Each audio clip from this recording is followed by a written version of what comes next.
আসসালামু আলাইকুম। এই হচ্ছে কেল্লা।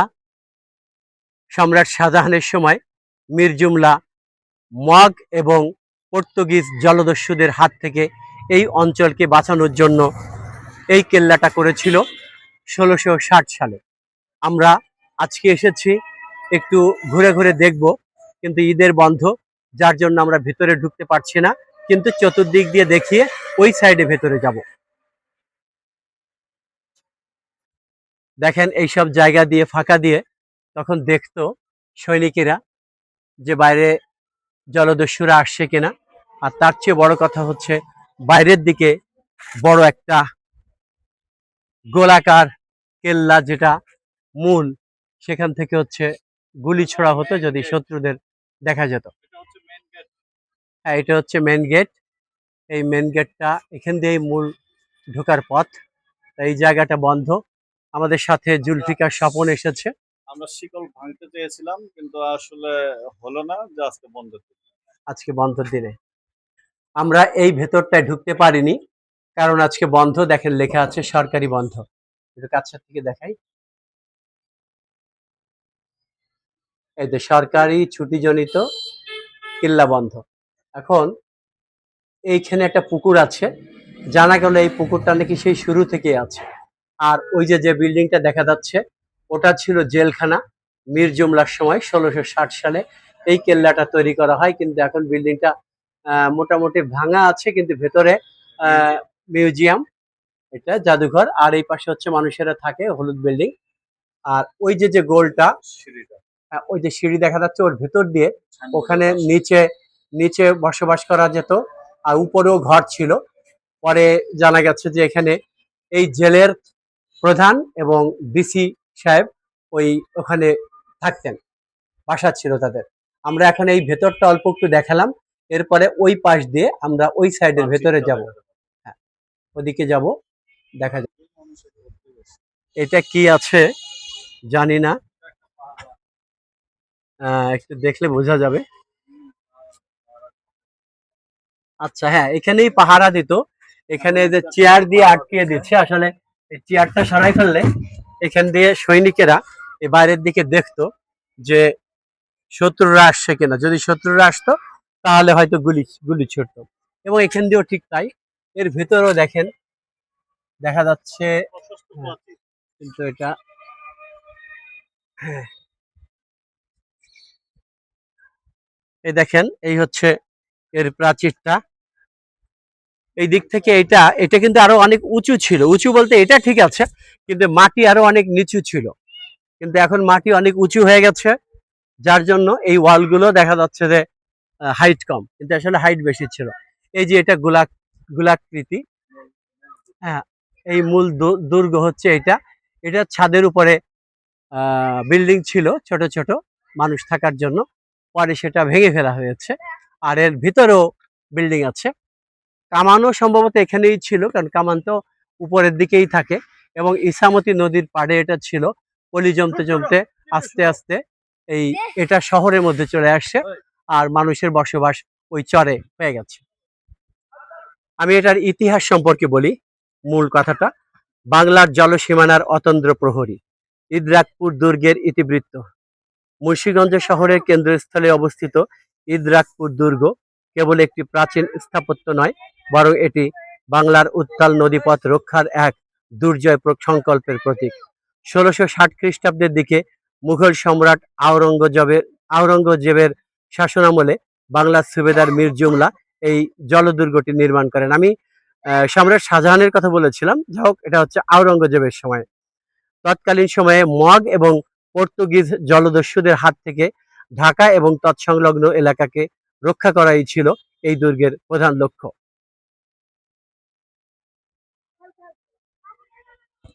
ঠিক এখানেই একটা পুকুর আছে, অত্যন্ত সুন্দর। পুকুরটা বাঁধানো, দেখেন, জাস্ট চমৎকার একটি পর্যটন কেন্দ্র। যদিও এটাকে প্রত্নতত্ত্ব বিভাগ অধিদপ্তর এটা নিয়ে নিয়েছে, তাদের আন্ডারে আছে। অনেক বড় এটা, কিন্তু নারায়ণগঞ্জেরটা মনে হয় আমার কাছে আরো বড় মনে হয়েছে। তবে বাংলাদেশে এই ঢাকার, হ্যাঁ, ঢাকার এদিকে মোট 3টা হচ্ছে দুর্গ।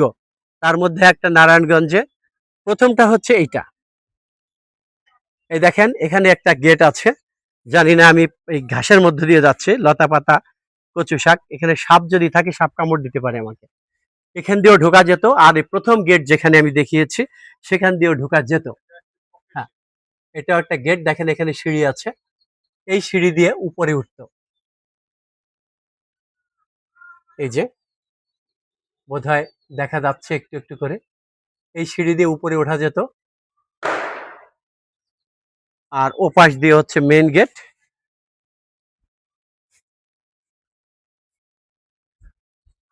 আমরা পূর্ব দিকে আছি কিল্লার, এর পাশ দিয়ে জনবসতি। তখনকার সময় এই বসতিগুলো ছিল না, আর এই কেল্লাটা ছিল হচ্ছে নদীর পাড়ে, কারণ মগ এবং পর্তুগিজ জলদস্যুরা নৌপথে আসতো তাদের নৌকা বা জাহাজে লুটতরাজ করার জন্য। এই হচ্ছে আমাদের জুলফিকার স্বপন, আমি তার থেকেও একটু জানবো কথা। আসলে স্থাপত্যের অনন্য বৈচিত্র্য, কৌশল, ইদ্রাকপুর দুর্গের নির্মাণ শৈলী সমসাময়িক অন্যান্য মুঘল কেল্লা থেকে ভিন্ন। এর উত্তর দক্ষিণে বিস্তৃত আয়তাকার প্রাঙ্গণটির দৈর্ঘ্য প্রায়, অর্থাৎ এটার দৈর্ঘ্য প্রায় 86.87 মিটার এবং অর্থাৎ 86.87 মিটার, এবং প্রস্থ হচ্ছে 59.60 মিটার। দুর্গের সবচেয়ে বিস্ময়কর অংশ হলো এর পূর্ব দিকের বিশালাকার বৃত্তাকার মঞ্চ। এই যে এই মঞ্চটা, এটা গোল, আমি ওদিক দিয়ে ঘুরিয়ে নিয়ে এসছি, এবার এই সাইডটা দেখাচ্ছি, এটা হচ্ছে দক্ষিণ পাশ। প্রায় 9.14 মিটার উঁচু, অর্থাৎ এটার উচ্চতা হচ্ছে প্রায় 30 ফিটের মতো, 9.14 মিটার উঁচু, এবং এর ব্যাস হচ্ছে 32.5 মিটার ব্যাসের। এই মঞ্চটি 3টি ধাপে নির্মিত। শত্রুর গতিবিধি পর্যবেক্ষণ এবং ভারী কামান দাগানোর জন্য এটি একটি অভেদ্য টাওয়ার হিসেবে ব্যবহৃত হতো। অর্থাৎ ওর উপরে দাঁড়িয়ে মানুষ দেখত যে কিভাবে শত্রুরা আশপাশে লুটতরাদের চিন্তা করছে বা আসছে কিনা, যদি আসতো তাহলে এখান থেকে ফায়ার করে তাদেরকে সরিয়ে দেওয়া হতো। আর শোনা গেছে যে এখানে নাকি গোপন সুড়ঙ্গ আছে। দুর্গের দেয়ালগুলোতে মুঘল স্থাপত্যের বিশেষ ছাপ পাওয়া যায়। পদ্ম ফুলের পাপড়ির মতো নকশা করা দেয়ালের ছিদ্রগুলো, যেটা একসময় বন্দুক ও কামানের মুখে উঁচিয়ে রাখা হতো। এছাড়া সাম্প্রতিক খননকালে মেঝেতে মাটির কলস পাওয়া গেছে, যা গ্রীষ্মকালে দুর্গের ভেতরটা শীতল রাখার প্রাচীন প্রাকৃতিক কৌশলের সাক্ষ্য দেয়। এবার আমি এখানে, আচ্ছা, সুড়ঙ্গ, এই কলস, মাটির কলস পাওয়া গেছে, কারণ হচ্ছে মাটির কলসে পানি ভরাট করে তারপরে ওটাকে রাখা, তার উপরে স্থাপনা করা হতো যাতে ঠান্ডা থাকতো, এসির মতো। এটা রংপুরে ও রাজবাড়িতে, এটা রংপুর রাজবাড়ি না, কোনো একটা মসজিদ সম্ভবত এরকম করা হয়েছে। আমি কবি জুলফিকার স্বপনকে বলবো আপনার এখানে এসে কেমন লাগলো এবং কি কি এখানে সম্পর্কে আপনি জানেন সেটা বলুন। আসসালামু আলাইকুম, সবাইকে স্বাগত। মুন্সিগঞ্জ জেলার একেবারে প্রাণকেন্দ্রে এই ইসামতি নদীর পাড়ে। ইছামতি নদীর তীরে ইত্রাকপুর দুর্গ দেখার জন্য সবাই আসবেন। তো 1660 খ্রিস্টাব্দে ইসলাম খান অথবা মীর জুমলা, সুবাদার ইসলাম খান অথবা মীর জুমলা এই দুর্গটি নির্মাণ করেন। আসলে আমি একটি বিষয় ভেবে পাই না যে তখন মানুষের চিন্তাধারা কত সুন্দর, কত সুপরিকল্পিত ছিল, যে ঢাকা, এখানে এই দুর্গের ভিতর থেকে ঢাকা পর্যন্ত একটি সুড়ঙ্গ পথ রয়েছে, যে পথ দিয়ে ঢাকায় যাওয়া যায় সুড়ঙ্গ পথে। এখন আমরা যাকে এখন যেখানে আমরা আধুনিক বলতেছি, কিন্তু আমি দেখি না যে এরকম কোনো ব্যবস্থা আছে যে এই সুড়ঙ্গ পথ, আসলে আমরা মাটির উপরে যাচ্ছি, আকাশে যাচ্ছি, সেটা ভিন্ন জিনিস, কিন্তু সুড়ঙ্গ পথ একটি অত্যন্ত নিরিবিলি এবং নিরাপদ একটি পথ। রাজ সংবাদের জন্য এবং কি মানে দেশকে রক্ষার জন্য এখানে এখন আমরা যদিও বিভিন্ন ধরনের রাডার রয়েছে, আহ, ইন্টারনেট রয়েছে বিভিন্ন মানে শত্রুদেরকে দেখার জন্য, কিন্তু তখন যে মানুষের মনোবল, যে এখান থেকে এই মুন্সিগঞ্জ এই দুর্গটি এবং সোনারগাঁয়ে একটি, আর একটি হচ্ছে নারায়ণগঞ্জে, এই তিনটি দুর্গ ঢাকাকে জলদস্যুদের আক্রমণ থেকে রক্ষা করার জন্য এখানে যে সৈন্যরা থাকতো, পাহারা দিত, তাদের যে অণুবীক্ষণ যন্ত্র ছিল, চোখে ধরে যে দেখতো, তাদের যে মনোবল, আমার মনে হয় যে এখনকার চেয়েও অনেক সুরক্ষিত ছিল এই বাংলা ভূমি এবং ঢাকা। এখন আমার মনে হয় এখন যদি বাহির থেকে কেউ আক্রমণ করে, বাংলাদেশে যত আধুনিক হোক, যত কিছুই হোক, এই খবর পৌঁছতে পৌঁছতে আমার মনে হয় ঢাকা শেষ হয়ে যাবে। আর তখন যদিও এত অত্যাধুনিক প্রযুক্তি ছিল না, কিন্তু এই যে মনোবল, এই যে ব্যবস্থা, তাতে অনেক সুরক্ষিত ছিল ঢাকা, মানুষ অনেক নিশ্চিন্তে ঘুমাইতে পারত। এত সুন্দর একটি ব্যবস্থাপনা তৎকালীন যুগে সময়ে মুঘল সম্রাট আওরঙ্গজেবের সময় এটি করেছেন মীর জুমলা। আসলে তাদেরকে আমরা ইতিহাসের স্মৃতির অগপথে তাদেরকে ধরে রাখার মতো একটি বিস্ময়কর কাজ। এটি আমি ইয়ে করি যে এখানে অনেক জায়গা আছে, এই পাশে পুকুর এবং আরো জায়গা আছে আমরা যেগুলো দেখলাম, যেগুলো আসলে মেরামত করা হয়নি, এমনকি তত্ত্বাবধানের অভাব। আমি বাংলাদেশ সরকারকে বলবো, যদি এটা পর্যটন কেন্দ্র ঘোষণা করা হয়েছে, কিন্তু এই বিষয়গুলো আরো সৌন্দর্য করার দরকার।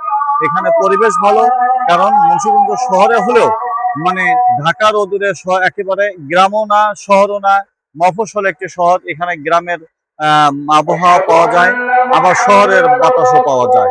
তো দুটো মিলে খুবই সুন্দর পরিবেশ।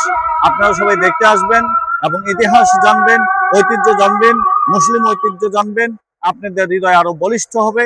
আজকে ইরানের অবস্থা দেখেন, আজকে আমেরিকার অবস্থা দেখেন। আপনারা যদি মুসলিম ঐতিহ্য জানেন, আপনাদের মন আরো প্রফুল্লিত হবে এবং আপনি আরো ভালো থাকবেন। সবাইকে ধন্যবাদ।